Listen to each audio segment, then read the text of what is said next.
Il est des mystères que le temps lui-même ne parvient pas à effacer. Imaginez un instant, nous sommes en 1976. L'humanité vient tout juste d'envoyer ses premiers regards robotiques vers la planète rouge. Au milieu des dunes martiennes, balayées par des vents anciens, une image surgit, floue, granuleuse, mais bouleversante. Un visage, humain, sculpté dans la roche. Oui, vous avez bien entendu. Un visage colossal, comme échoué là depuis des millénaires, observant silencieusement les étoiles. Une énigme figée à jamais sur la surface de Mars, dans la région appelée Cydonia Mensae. Simple jeu de lumière? Phénomène naturel? Ou preuve choquante que notre voisin céleste a peut-être été habité, autrefois, par une civilisation oubliée? Depuis cette première photo, les hypothèses les plus folles s'entrelacent avec les secrets les mieux gardés de la NASA. Ce que vous allez découvrir aujourd'hui pourrait bien changer à jamais votre vision de l'histoire et de l'humanité elle-même. Et si ce visage n'était que la partie visible de quelque chose de beaucoup plus vaste? Dans cette vidéo, plongez avec nous dans l'un des mystères les plus troublants de notre époque. Un voyage entre science, archéologie interplanétaire, complot et légendes cosmiques. Préparez-vous à explorer les profondeurs de l'inexplicable. Et si ce genre de récit vous fascine, si vous aimez voyager entre le réel et l'inconnu, alors abonnez-vous à la chaîne Histoires émouvantes et laissez un petit like. Cela aide énormément à faire connaître ces enquêtes aux esprits curieux, comme le vôtre. C'est parti pour une enquête de 32 minutes qui pourrait bien réveiller vos certitudes. Nous sommes le 25 juillet 1976. La sonde Viking 1, envoyée par la NASA, survole la région de Cydonia Mensae, une zone étroite entre les terrains accidentés du nord martien et les plaines plus plates au sud. La mission est claire: cartographier la surface de Mars pour repérer un site d'atterrissage sûr pour les futures expéditions. Mais personne à la NASA ne s'attend à ce que la sonde capture ce qui allait devenir l'une des images les plus controversées de l'exploration spatiale. Parmi les nombreux clichés transmis à la Terre, un en particulier attire l'attention des scientifiques. Sur cette photographie, un massif rocheux semble représenter un visage humain, sculpté dans la roche, regardant vers le ciel. Un front, des yeux, un nez, une bouche, parfaitement symétriques. Les responsables de la NASA, plutôt que de dramatiser, tentent une approche prudente. Ils parlent d'un jeu de lumière et d'ombre, un simple phénomène d'illumination qui donne l'illusion d'une structure artificielle. Pourtant, au sein de la communauté scientifique et du grand public, la photographie est rapidement baptisée « le visage de Mars ». Elle enflamme les imaginations du monde entier. Mais ce que la NASA n'avait pas prévu, c'est l'explosion de l'intérêt public et l'apparition de théories bien plus vastes. Le mot Cydonia n'a pas été choisi au hasard. Il rappelle une cité antique de Crète, liée dans certains textes à des mythes de labyrinthes, de rois oubliés et de dieux descendus des étoiles. Dès lors, certains y voient une coïncidence troublante, voire un indice que l'histoire martienne pourrait être reliée aux anciennes civilisations terrestres. La région de Cydonia est particulièrement chaotique sur le plan géologique. Des mésas, des plateaux érodés, des pyramides naturelles. Mais ce qui frappe les observateurs, c'est que le visage semble orienté selon un axe presque parfait vers le soleil couchant.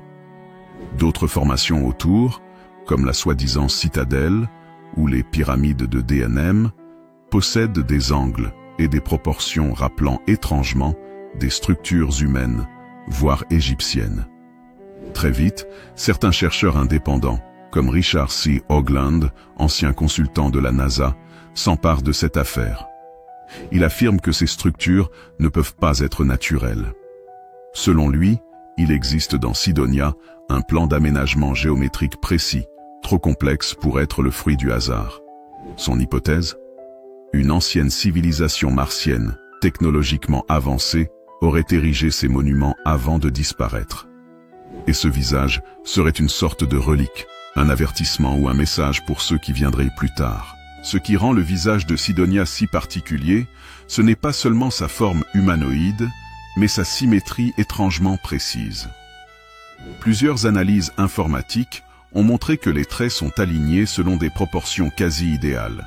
Les yeux sont à égale distance du nez, la bouche est centrée, le front bombé, les arêtes nasales bien marquées. Une telle précision, pour une structure de plus de 2,5 km de long, semble défier les lois du hasard géologique. Des scientifiques sceptiques répondent que le cerveau humain est conçu pour reconnaître des visages là où il n'y en a pas, un phénomène appelé pareidolie. Pourtant, l'image de Viking 1 reste troublante, même pour les plus cartésiens. En 1998, puis en 2001, la NASA renvoie des sondes plus performantes pour survoler la même zone. Mars Global Surveyor et Mars Odyssey.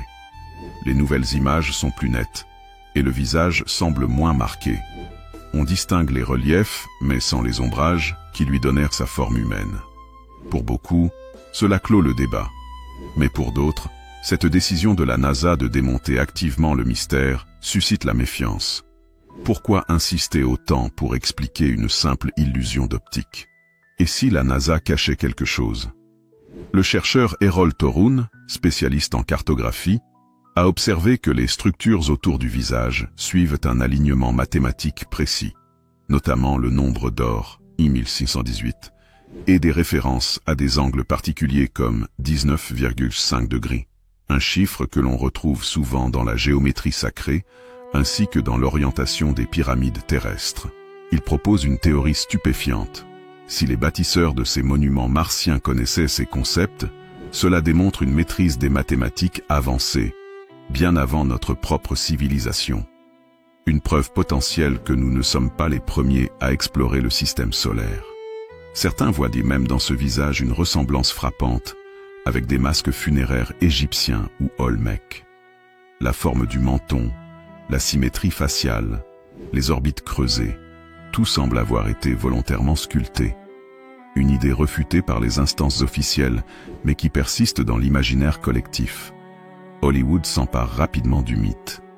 Des films comme Mission to Mars, Total Recall ou des séries comme X-Files s'inspirent du visage de Mars. Dans les années 80 et 90, le visage devient un symbole universel du mystère cosmique. Des musiciens, des artistes, des romanciers le reprennent comme motif.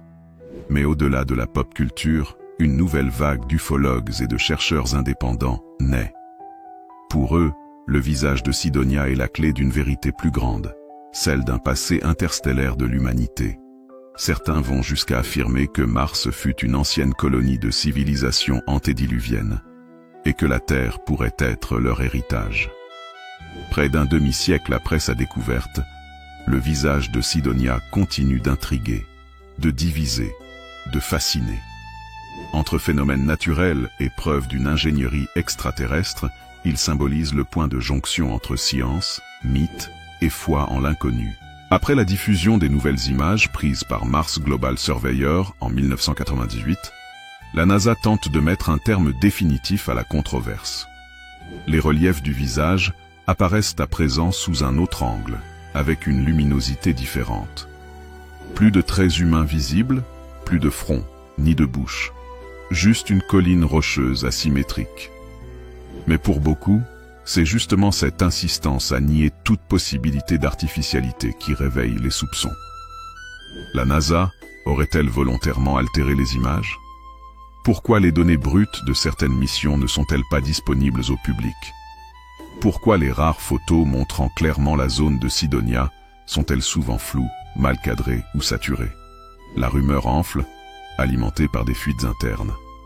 En 2002, un homme se présentant sous le pseudonyme de John Learson, ancien analyste de la NASA, déclare dans une interview clandestine que la région de Cydonia contient plusieurs structures d'origine non naturelle, dont certaines seraient enterrées sous des couches de sable martien.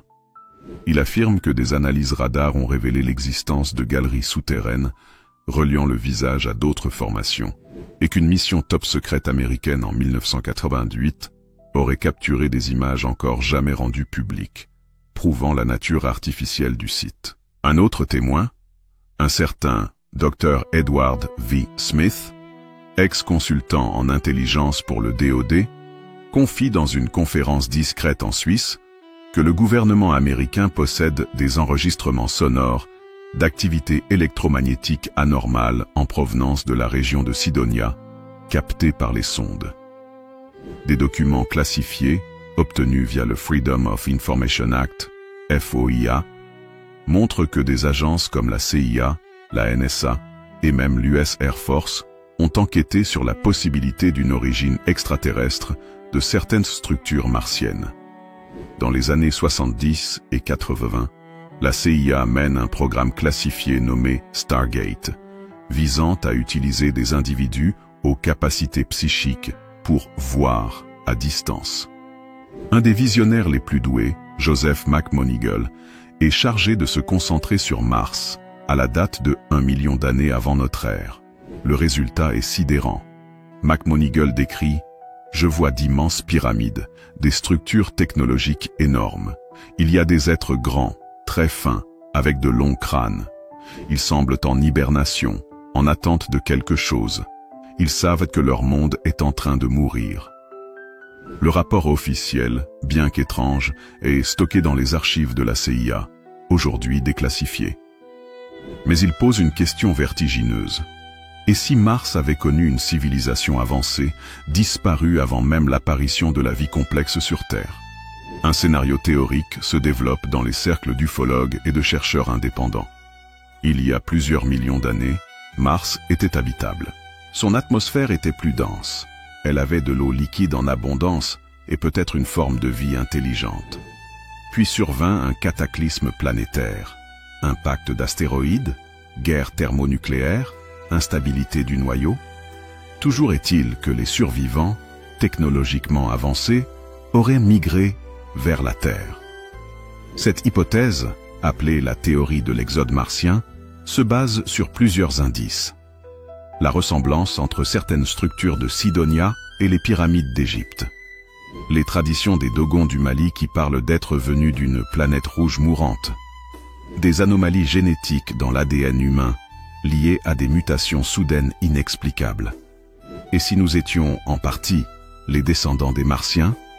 Plusieurs documents déclassifiés entre 2011 et 2018, souvent noyés dans des milliers de pages administratives, comportent des références à des structures d'intérêt anthropologique sur Mars, une formule étonnamment vague.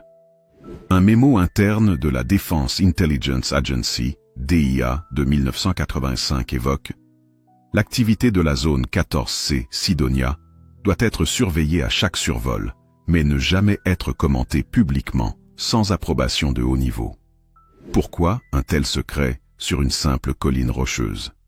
Parallèlement, plusieurs responsables de missions spatiales, une fois à la retraite, ont affirmé dans des interviews cryptiques que certaines anomalies martiennes avaient été activement supprimées pour éviter la panique, ou pire, la réactivation de programmes dormants. Des termes vagues, mais qui résonnent comme autant d'avertissements voilés. Il est de plus en plus difficile de croire que le visage de Cydonia ne soit qu'un simple rocher. Les témoignages, les fuites, les analyses, les documents classifiés, tout semble converger vers un même point.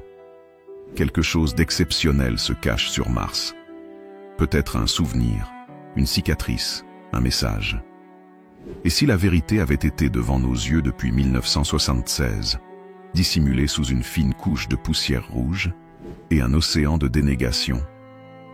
Dès les années 1990, plusieurs chercheurs comme Graham Hancock, Robert Bauval et Richard Hoagland explorent une hypothèse fascinante. Les structures martiennes de Cydonia, en particulier le visage, les pyramides et le mont DNM, seraient alignés selon des principes géométriques précis, semblables à ceux retrouvés sur Terre.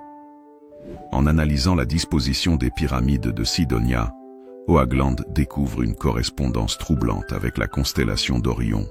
Or, cette constellation est aussi à la base de l'alignement des pyramides de Gizeh. Coïncidence?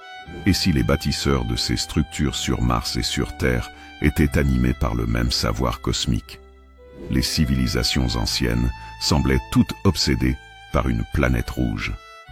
Chez les Romains, Mars était le dieu de la guerre.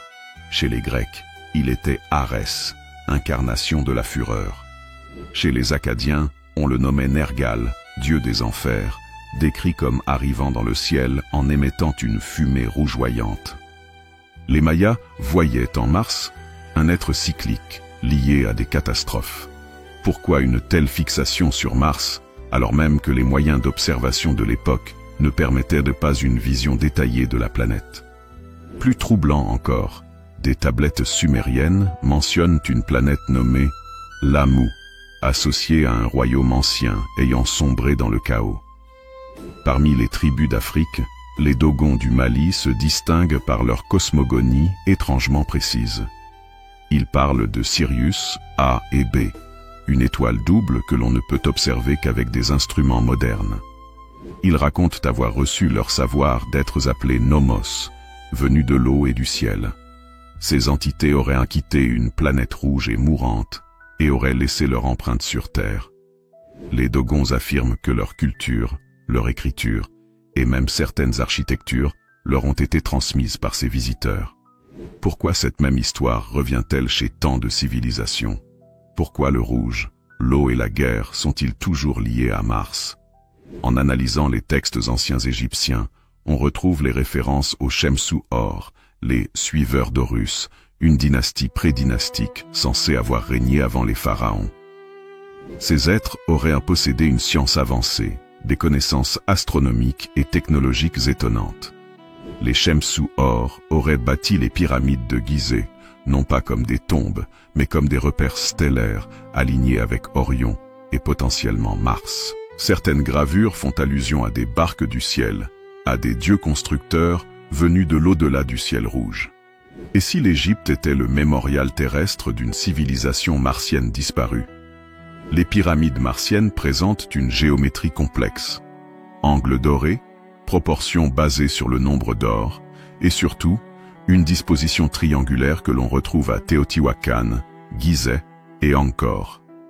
Un alignement possible entre ces sites, les étoiles d'Orion et la position ancienne de Mars dans le ciel terrestre, suggère un savoir global, transmis ou partagé par des êtres ayant une vision cosmique. Des figures géométriques semblables apparaissent dans des crop-circles modernes, comme si une mémoire universelle tentait de refaire surface. Certains chercheurs parlent d'une grille de la connaissance, reliant les astres, les monuments et les civilisations. Tous ces indices, ces coïncidences, ces symboles, ces répétitions dans le temps et l'espace pointent vers une même vérité. Quelque chose d'ancien, de puissant, de fondateur, unit la Terre et Mars. L'hypothèse devient vertigineuse. Et si notre passé, notre spiritualité, nos savoirs oubliés étaient des vestiges d'une migration interplanétaire? En 1998, la NASA publie de nouvelles images haute définition du visage de Sidonia, prises par la sonde Mars Global Surveyor. Contrairement aux clichés des années 1970, le visage paraît maintenant plus érodé, plus naturel. Pour beaucoup, cela signe la fin du mystère. Mais certains chercheurs, comme Richard Hoagland ou Mike Barra, accusent la NASA de truquer les contrastes, de jouer sur les ombres pour effacer les contours anthropomorphiques du visage. Des analyses indépendantes montrent que, même dans les nouvelles images, les proportions du visage demeurent exceptionnellement symétriques. Trop pour une formation naturelle. La NASA, en tant qu'agence gouvernementale, est soumise à des protocoles stricts. Depuis les origines du programme spatial, les agences comme la CIA ou la NSA ont été impliquées dans la surveillance des données astronomiques. Certains documents déclassifiés montrent que les anomalies martiennes étaient reconnues depuis les années 1960. Des ex-ingénieurs de la NASA comme Ken Johnston ont déclaré publiquement que les photos originales prises pendant les missions Apollo auraient été altérées pour cacher des structures artificielles. Mais pourquoi un tel silence? Certains pensent que révéler l'existence d'une civilisation ancienne extraterrestre bouleverserait les fondements religieux, scientifiques et culturels de notre monde. Dans les années 2020, l'entrée en scène de SpaceX bouleverse le paysage.